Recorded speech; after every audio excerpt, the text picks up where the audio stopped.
Владата ќе ги преземе трошоците за одржување на Кочанската депонија, а сметот од соседните општини Виница, Чешиново, Облешево и Зрновци повторно ќе завршува на оваа депонија.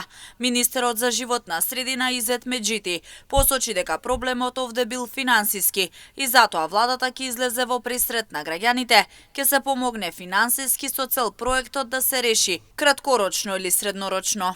Мислам дека одговорив негде. Финансиски обврските ќе ги преземе владата и пак ќе се вратат на истата депонија. Да се носи со тоа општина Кочани. Мислам дека и ние одлучивме да им излеземе во пресрет, да ги помогнеме финансиски за да се реши овој проблем краткорочно или среднорочно. Биќе работиме интензивно со проектот од Европската банка за развој од ЕБРД. Кредитот ќе превземе од Министерството за животна средина 55 милиони евра за регионалните депонии. Но за граѓаните кои 18 дена активно беа на протест на патот кон градската депонија кај село Бели, ваквата одлука не е согласно нивните барања.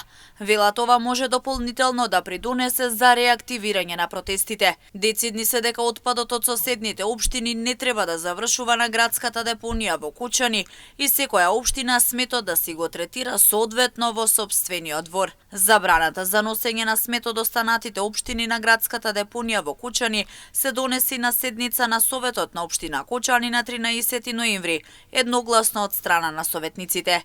Излез од проблемот со сметот на депонијата во Кучани е во изградбата на регионалната депонија во Свети Николе.